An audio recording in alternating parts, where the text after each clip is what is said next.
perlembagaan persekutuan, okey, iaitu apakah karakteristik utama, ciri-ciri utama perlembagaan persekutuan. Okey, baik. Ciri utama kita lihat perlembagaan merupakan kita tahu ya, skyscrapers ke? Ya. Okey, perlembagaan merupakan peraturan tertinggi dan panduan dalam sistem pemerintahan negara. Jadi ada dua ciri utama perlembagaan ini, iaitu ciri tradisional dan ciri moden yang diperlukan bagi kestabilan dan kemajuan negara. So kalau kita lihat di sini, okey. Baik. Kesultanan atau pemerintahan beraja, di mana kalau kita lihat sejak berabad-abad lagi negeri Melayu telah diperintah berdasarkan, kita tahu pemerintahan memang pemerintahan beraja. Sultan adalah pemerintah yang berdaulat dan memiliki kuasa penuh di negeri masing-masing. Setelah negara kita mencapai kemerdekaan, pemerintahan beraja diteruskan lagi. Okey, dan disesuaikan dengan konsep demokrasi berparlimen. Maknanya, pemerintahan beraja masih ada, tetapi sesuaikan dengan demokrasi. Demokrasi adalah sistem daripada barat. Okey, yang kita kata sistem pentadbiran yang moden. Jadi, yang di Pertuan Agong kalau kita lihat diperuntukkan untuk kalau kita lihat melalui perlembagaan kuasa pemerintahan, dia menjadi pemerintah tertinggi negara yang di Pertuan Agong kuasa yang di Pertuan Agong termasuklah kuasa mengampun, menangguhkan hukuman orang yang disabitkan kesalahan. Baginda juga mempunyai kuasa untuk membuat pelantikan bagi jawatan utama negara. Seperti baginda ada kuasa untuk melantik Perdana Menteri. Jadi itu melantik jawatan utama negara. Itu di peringkat persekutuan yang di Pertuan Agong. Yang di Pertuan Agong sekarang siapa nama dia? Siapa tahu? Yang di Pertuan Agong sekarang siapa nama dia? Siapa tahu? Okey, ya, betul.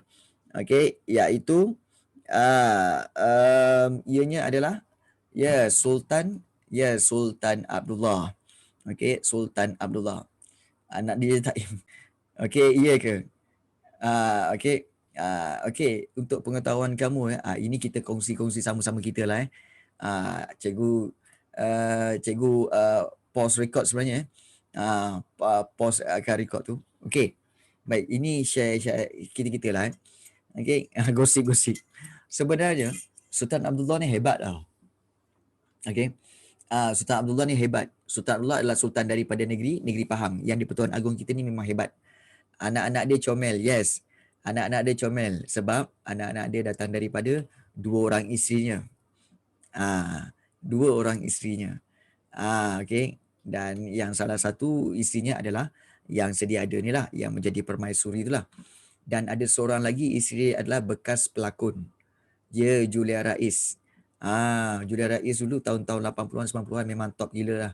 Memang muka dia mix macam Europe sikit. Julia Rais.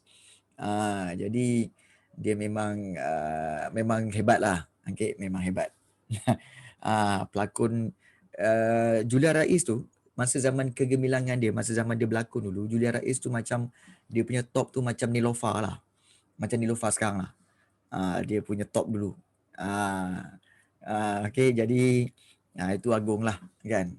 Tak apalah. Kan dia sultan. Bolehlah dia nak kahwin dua ke kahwin tiga kan, kepulang pada dia lah kan. Ada lagi. Ada lagi. Tapi isteri dia tu Julia Rais katanya tinggal di luar negara.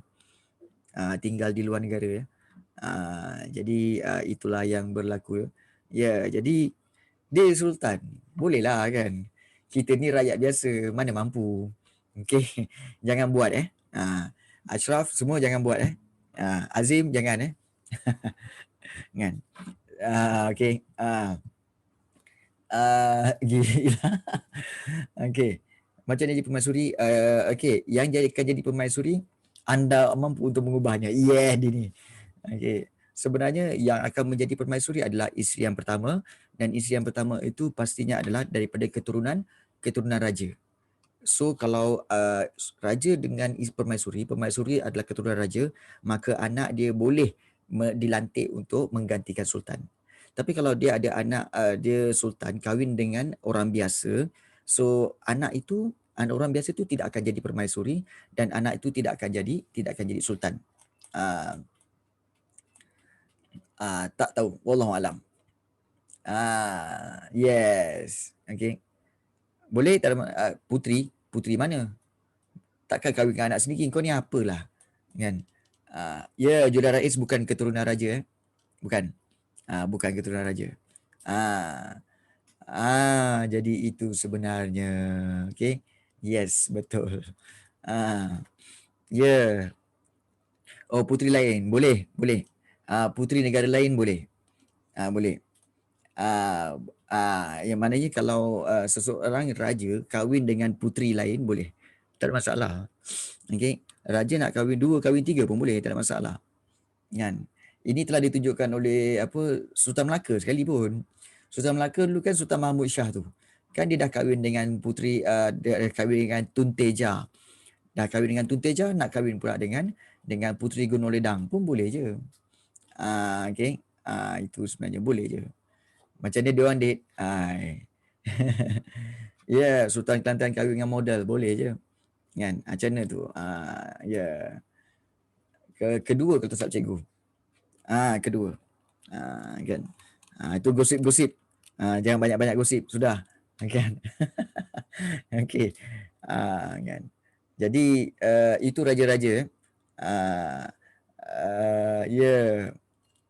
Ya, betul. Jadi kita sebenarnya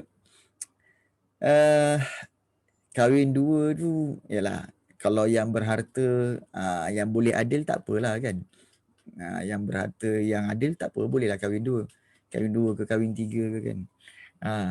Orang macam cikgu tak mampu. Orang macam mungkin Tengku Amir mungkin boleh. Macam siapa? Ashraf mungkin boleh. Tak tahulah. Oh. Okey. Baik.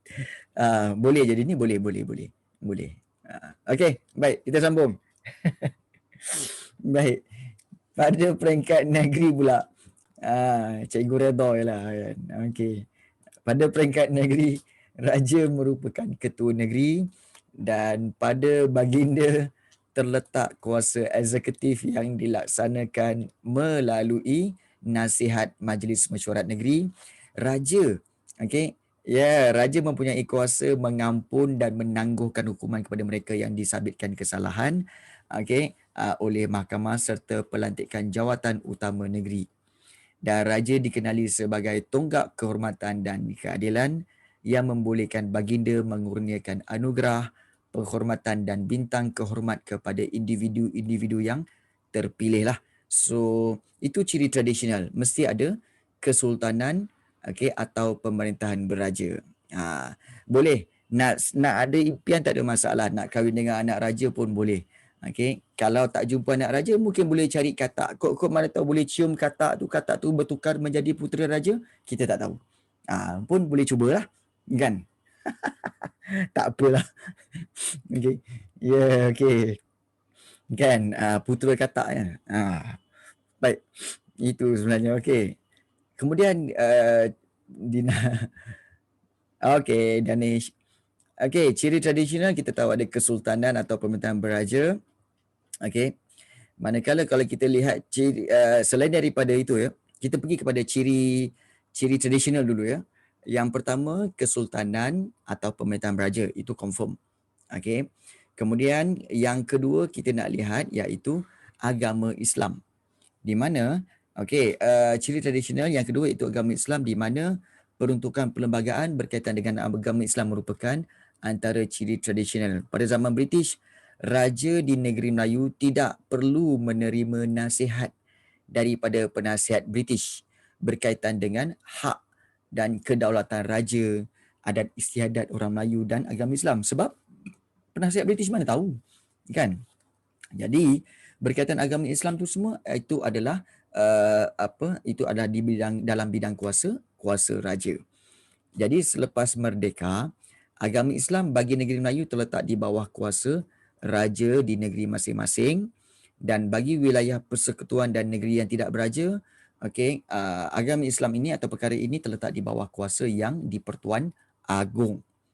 Itu ciri yang kedua, ciri tradisional ya. Yang pertama tadi kerajaan, kemudian sistem pemerintahan beraja, yang kedua agama Islam, yang ketiga bahasa Melayu.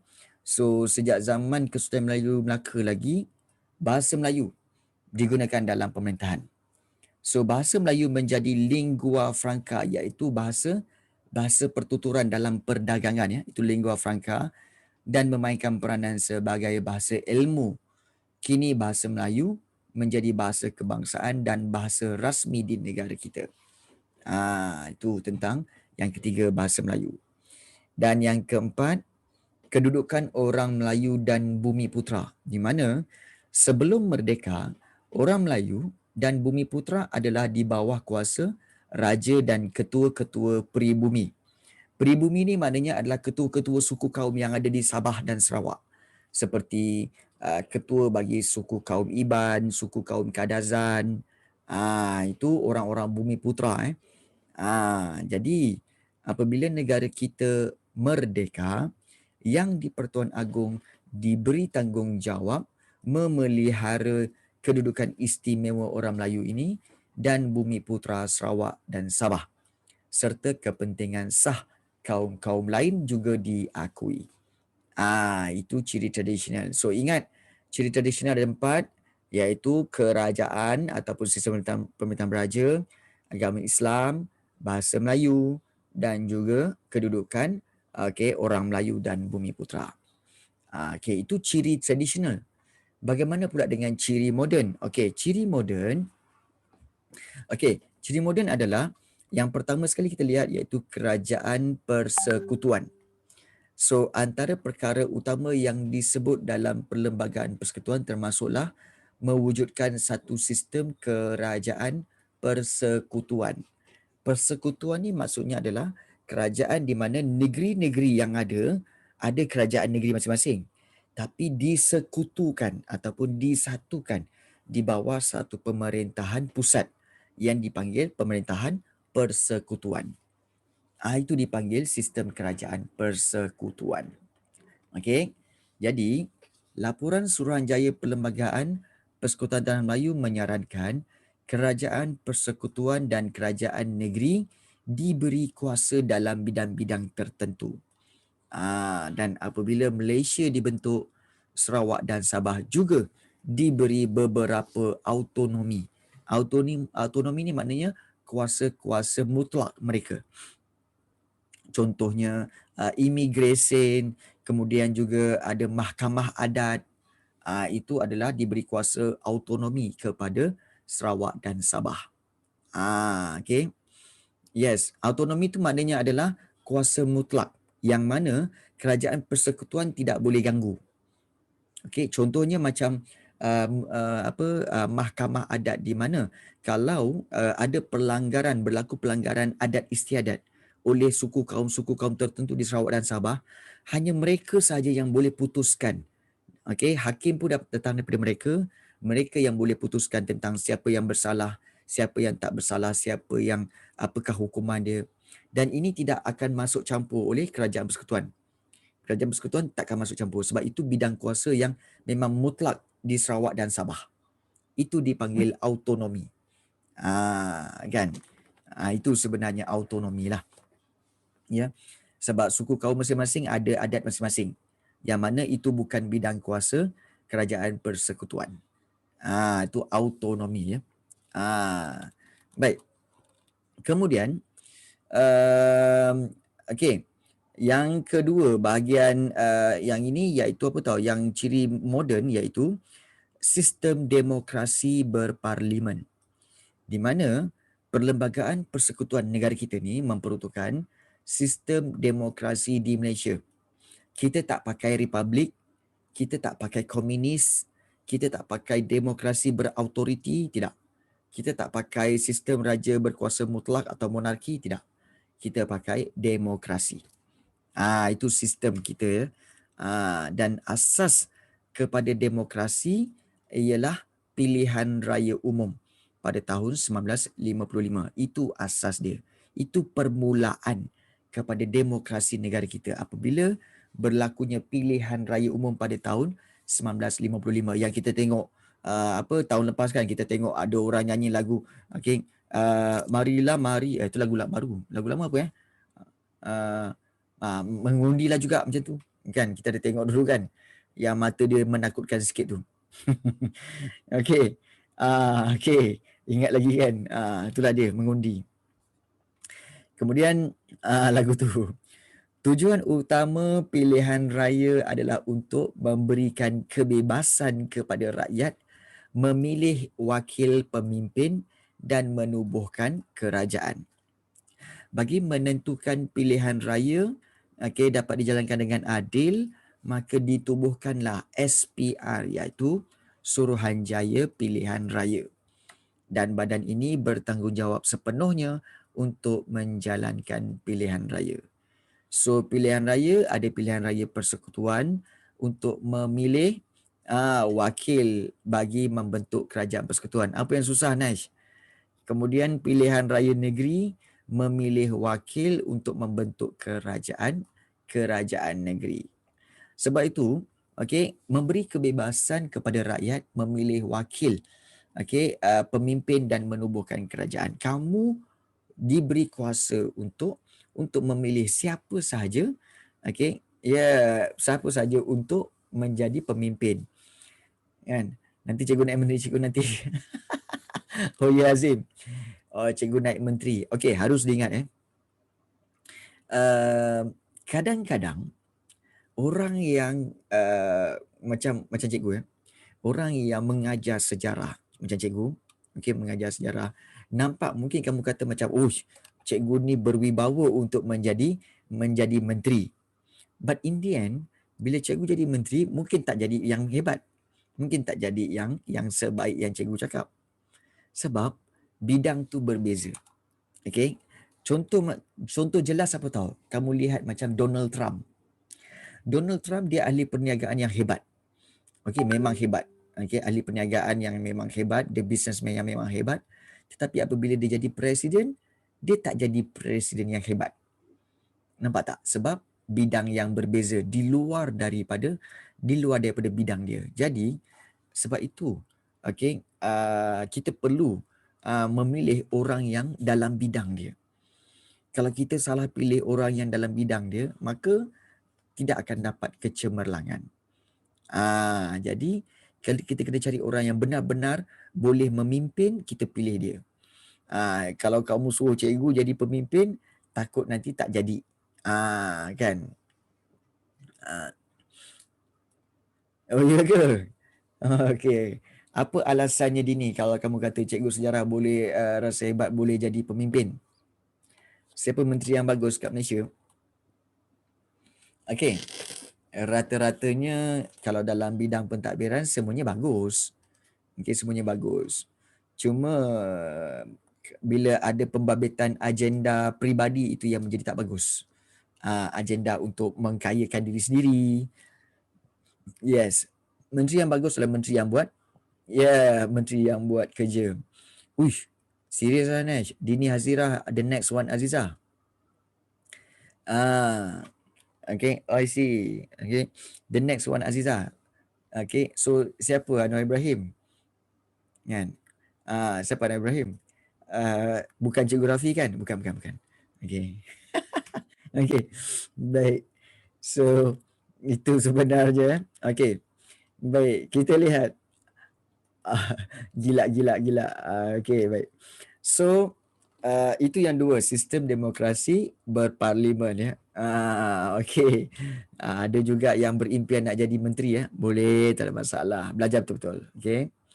Kemudian yang ketiga, iaitu tentang kewarganegaraan, di mana kewarganegaraan persekutuan mula diperkenalkan pada tahun 1948 melalui perjanjian Persekutuan Tanah Melayu pada tahun 1948. Sebelum itu tidak terdapat satu kewarganegaraan yang sama bagi seluruh negara. Sebelum tu tak ada. Rakyat dikategorikan sebagai rakyat raja dan terdapat juga penduduk yang mendapat kerakyatan British sekiranya dilahirkan di Melaka dan Pulau Pinang.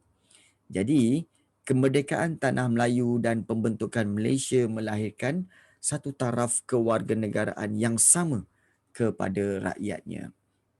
Jadi itu berkaitan dengan kewarganegaraan. Jadi warga negara rupanya bermula pada tahun 1948. Sebelum tu tidak ada satu kewarganegaraan yang jelas. Cuma ada dua, rakyat raja dan juga kerakyatan British. Okey. Mungkinlah Dini, cikgu sokong juga kalau Dini jadi next Wan Azizah kan, insya-Allah. Kan? Dan Nash mungkin boleh menjadi menteri juga selepas ini, Nash. Tengku Amir pun boleh ikut. Okey. Ya Allah. Okey. Baik. Jadi lambat lagi. Yes. Okey. So kalau kita lihat sebelum pembentukan Malaysia, Sarawak dan Sabah mempunyai sistem pemilihan secara tidak langsung. Sistem pemilihan melalui pilihan raya di Sarawak diadakan mulai tahun 1969. Sabah menggantikan sistem ini pada tahun 1967 dan membolehkan pembubaran Dewan Undangan Negeri pada 1967. Okey. Baik. Seterusnya kita lihat pindaan perlembagaan. Pindaan perlembagaan 1963. Okey. Pindaan ni bermaksud apa tahu? Perubahan. Perubahan. Perubahan itu dilakukan Perlembagaan Persekutuan Melayu 1997 dipinda selepas pembentukan Malaysia. Pindaan yang dibuat adalah dengan cara memasukkan klausa baru pada bahagian tertentu bagi menyesuaikannya dengan keperluan semasa. Inilah dia. Ramai orang cakap bahawa tak boleh ke kita ubah perlembagaan. Contohnya kan, ubah perlembagaan daripada bahasa rasmi bahasa Melayu kepada bahasa Inggeris kan, ataupun agama rasmi agama Islam, okey, tukar kepada agama lain. Itu memang tak boleh. Okey, tidak boleh, tidak dibenarkan sama sekali. Yang boleh iaitu menambahkan, itu yang bagi tahu memasukkan klausa baru iaitu ayat baru atau peraturan baru pada bahagian tertentu bagi menyesuaikannya dengan keperluan semasa. Contohnya pada tahun 1957 kita tahu bahawa salah jadi menteri cikgu slap. Kalau kita lihat 1957 kita tahu bahawa Perlembagaan Malaysia menyatakan bahawa agama rasmi persekutuan ialah agama Islam. Tetapi bila tahun 1963 apabila Sabah dan Sarawak masuk kan, macam mana dengan diorang? Adakah diorang agama rasmi Sabah dan Sarawak juga adalah Islam? Tidak. Jadi nak ubah macam mana? So dia tambahkan ayat iaitu apa? Agama rasmi persekutuan ialah agama Islam kecuali Sabah dan Sarawak. So dia tambahkan kecuali Sabah dan Sarawak. So ayat kecuali itu adalah satu klausa baru yang dimasukkan. Jadi itulah sebenarnya dikatakan pindaan. Pindaan tu perubahan. Baik. Terdapat 3 perkara utama yang berlaku dalam pindaan perlembagaan 1963 iaitu struktur mahkamah atasan, pembentukan mahkamah tinggi Borneo dan jawatan yang di-Pertua Negeri. Okey, kita lihat struktur mahkamah atasan di mana Perlembagaan Persekutuan Tanah Melayu 1957 menetapkan bahawa struktur mahkamah atasan. Mahkamah atasan ni maknanya mahkamah yang bahagian atas Bahagian atas itu mesti mengikut model mahkamah tertinggi England yang membahagikannya kepada mahkamah atasan dan mahkamah rayuan. So apabila Malaysia dibentuk, maka mahkamah atasan diwujudkan iaitu digantikan dengan nama Mahkamah Persekutuan. 3 buah mahkamah atasan telah diwujudkan iaitu di Persekutuan Tanah Melayu, di Sarawak pun ada dan di Sabah pun ada dan serta di Singapura. Kemudian dibatalkanlah kan, sebab Singapura keluar daripada Malaysia. So Mahkamah Persekutuan boleh mendengar mana-mana persoalan perlembagaan dan pertikaian antara kerajaan persekutuan dengan kerajaan negeri. So kat sini kita lihat bahawa sebenarnya tentang struktur mahkamah atasan di mana mahkamah terbagi pada dua tau. Mahkamah atasan dan bawah tu mahkamah rendah atau bawahan. Mahkamah bawah tu rendah atau ada apa tau? Mahkamah magistrate, mahkamah section, itu di bawah. Tapi yang di bahagian atas dia ada mahkamah persekutuan, mahkamah rayuan dan mahkamah tinggi. So yang di atas tu. Itu dipanggil mahkamah atasan. Struktur mahkamah atasan itu ada mahkamah persekutuan dan juga mahkamah rayuan. Macam kes Datuk Sri Najib Tun Razak kan. Telah dibawa ke mahkamah rayuan kerana Najib Tun Razak memohon untuk merayu untuk diberikan analisa baliklah untuk dibicarakan semula. Dan juga itu mahkamah rayuan. Okey. Baik. Kemudian jawatan yang di-Pertua Negeri.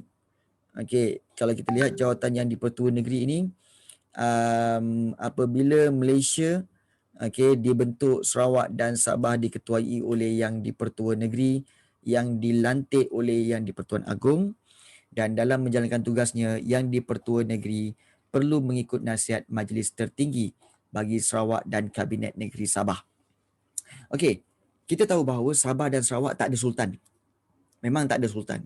Okey, tetapi dia ada ketua tertinggi di Sabah dan Sarawak tau, iaitu dipanggil yang di-Pertua Negeri. Dan yang di-Pertua Negeri ini dilantik oleh yang di-Pertuan Agong.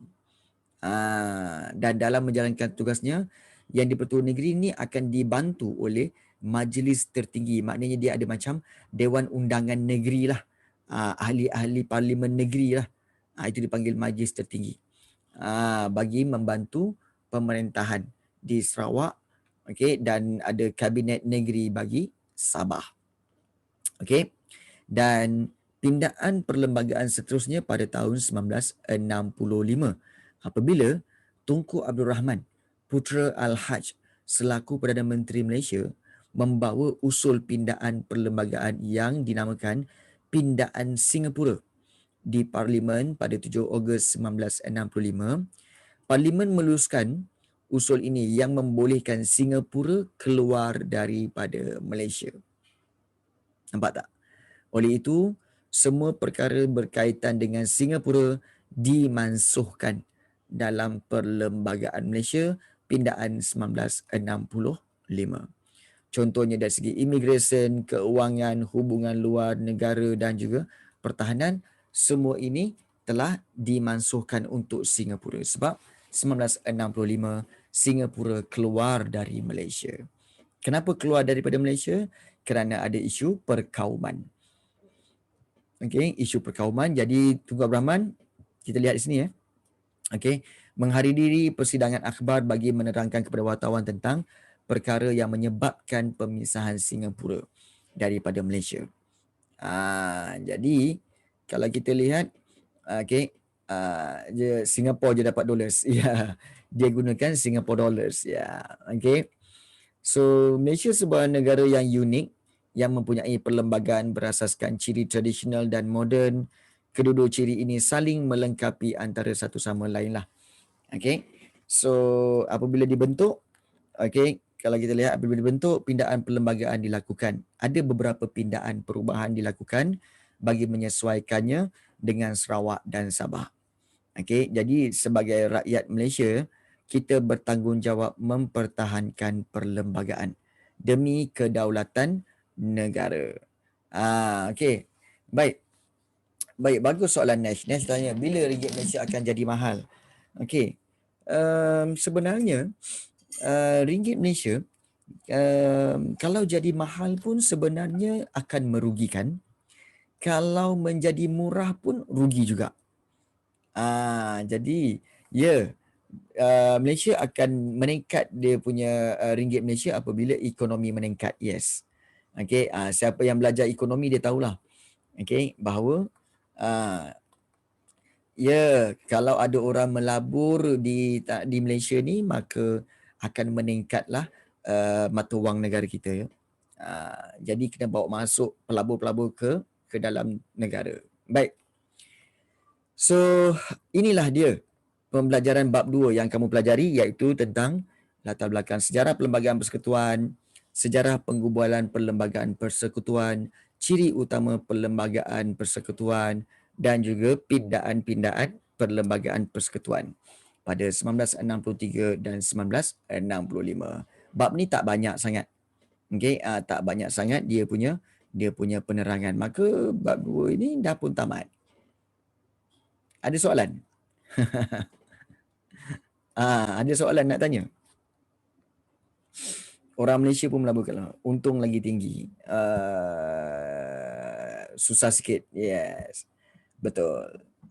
Okey, sebenarnya kalau duit Malaysia lagi tinggi pun sebenarnya tak bagus mana pun. Sebab kalau lagi tinggi dia akan menjejaskan perdagangan. Okey. Baik. Banyak fakta. Okey, kalau macam tu. Okey, cikgu nak cuba bantu kamu. Okey, sekejap. Boleh tak guna? Okey, boleh. Okey.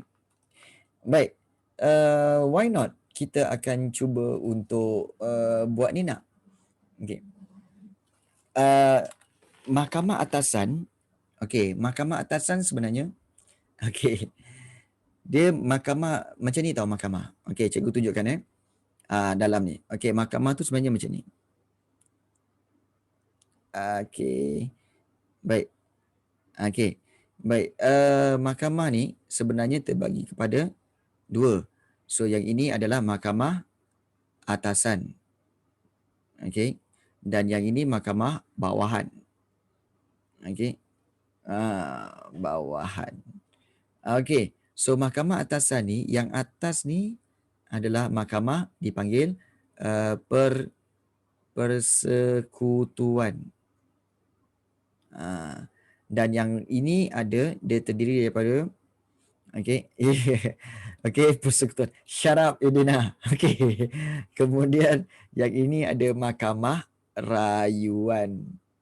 Okey, dan ini ada mahkamah tinggi.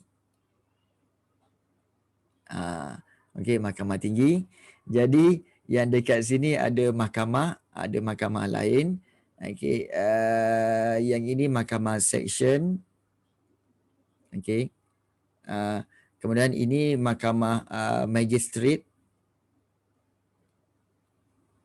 Okey. Dan yang ini mahkamah rendah. Nak tengok sini cikgu. Janganlah macam haram. Okey. Okey. So, yang dikatakan atasan tu sebenarnya adalah yang ini. Okey. Yang ini yang ini atasan. Okey, sorry. Yang ini. Okey, 2 ni adalah atasan dan yang 2 ini adalah bawahan. Itu sebenarnya. Okey, dah lama tak guna. So guna baliklah whiteboard whiteboard yang ni pakai pen ni. Cikgu pakai pen. Okey. Jadi itu sebenarnya lah. Dia gagal sikit, kaku sikit. Okey. So boleh faham tak? Boleh faham tak? Okey. Itulah dia mahkamah yang dikatakan mahkamah atasan. Ya, kan? Sama bila dah lama tak pegang pen. Betul, dah lama tak pegang pen. Okey. Dah lama tak pegang pen sebenarnya. Tiba-tiba pegang pen. iPad ke? Bukanlah. Bentuk dia macam ni just Wacom pad ni. So dengan pen sekali. So just tulis kat sini lah. Yang ini je. Ini baru RM1. Ini baru berapa gitu ni baru 120. 120.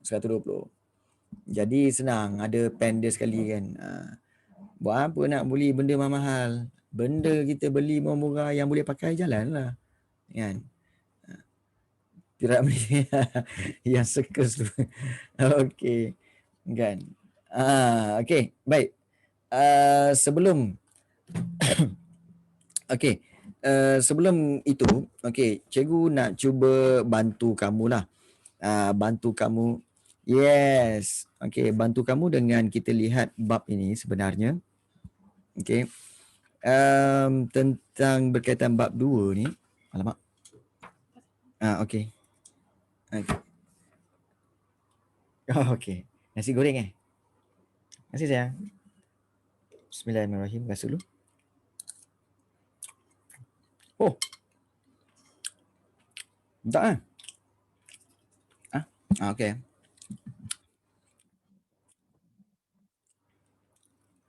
Episod 2. Kau tengok episod malam lagi. Ya. Oh, episod 3. Oh, episod 3 musim kedua. Tangan kau sekarang. Ada je korang ni kan. Okey. Cikgu baru breakfast. Itulah. Nanti cikgu babak korang. Okey. Baik. Tak apa. Baik. Apa yang kita nak buat sebenarnya ni? Ada yang minta nak tengok video lah. Ada yang minta nak buat apa lagi sebenarnya ni? Cerita. Kan? Okey. Jom naik kapal terbang. Okey. Jom naik kapal terbang. Nak pergi mana? Nak pergi mana tu? Okey. Baik. Cikgu faham bahawa pembelajaran pada hari ini, okey, sebenarnya kalau ikutkan